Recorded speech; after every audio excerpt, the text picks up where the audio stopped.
pleasant good morning to you. Nice to be talking to you again. I have this question to ask you. When last were you tempted? Let me ask the question again. When last did the devil send a temptation to you? Don't answer loud. And maybe don't even answer loud enough for your wife to hear. Right? 1 Corinthians chapter 10 and verse 13 says, there hath no temptation taken you, but such as is common to man. But God is faithful, who will not suffer you to be tempted above that ye are able, but will with the temptation also make a way to escape, that ye may be able to bear it. Listen, as a child growing up, I learned that text. But then as I grew older, several preachers explained it to me. No temptation taking you, but such as is common to man. But God is faithful, who will not suffer you to be tempted above that which ye are able, but will with the temptation also make a way of escape, that ye may be able to bear it. In short, the text is saying that God doesn't tempt you, but he allows certain temptations to come your way. Listen, let's pick the text to pieces.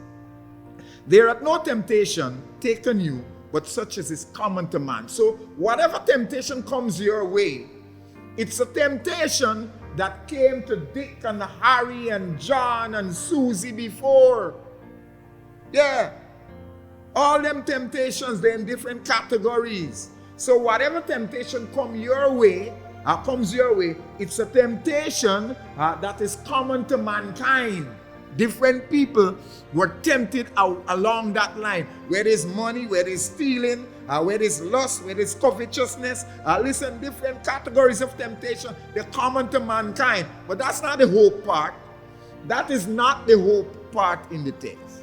It says, but will with the temptation also make a way to escape. So when the devil is manufacturing, when the devil is in his workshop, manufacturing a temptation that most likely he knows will cause you to fall, Jesus Christ, God, at the same time is working out a way of escape. That is what the text says.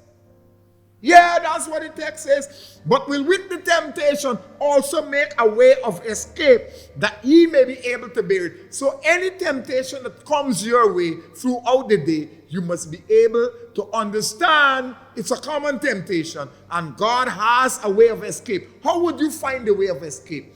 Just ask God to show you the way of escape. Don't play bold and strong and I'm going to depend on myself. No, you can't depend on yourself.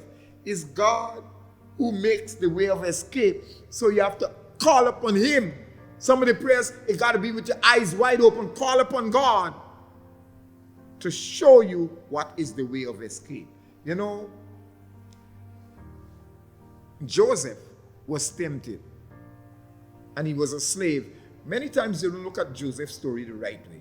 You do as if Joseph could have said, I ain't coming to work today because Mrs. Potiphar is going to try to seduce me. No, he didn't have that option. He's a slave. He doesn't have anywhere to run. But he's tempted. And when he's tempted, and Mrs. Potiphar, it says, the Bible said day after day, when Mrs. Potiphar tries now to grab hold of him, then Joseph runs.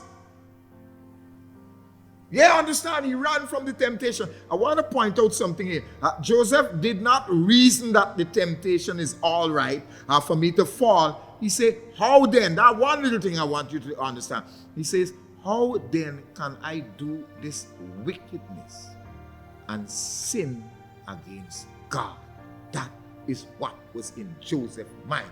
Joseph was saying, if I allow the devil to cause me to fall into temptation, I'm doing wickedness. So I can't allow it. Finally, let me close by saying, Satan has a profile on each of us. He understands clearly what temptation is most suitable to cause us to fall into sin. Do not depend upon yourself.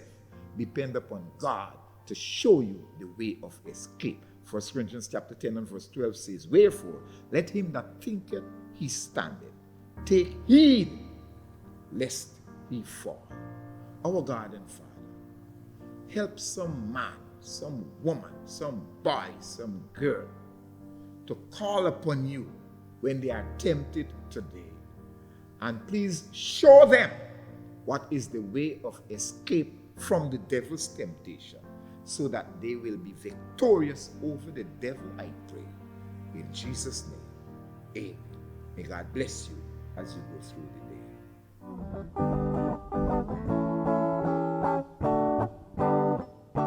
The law of the Lord is perfect, converting the soul. The testimony of the Lord is true, making wise the simple. More to be desired than gold, yea, than much fine gold. Sweeter also than the honey and the honeycomb. The statutes of the Lord are right, rejoicing the heart. The commandments of the Lord is pure, enlightening the eye. More to be desired than gold, yea, than much fine gold. Sweeter also than the honey and the honeycomb.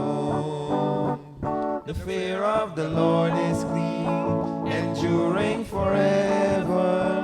The judgments of the Lord are true, and righteous altogether. More to be desired than gold, yea, than much fine gold. Sweeter also than the honey and the honeycomb. More to be desired than gold, yea, than much fine gold. Sweeter also than the honey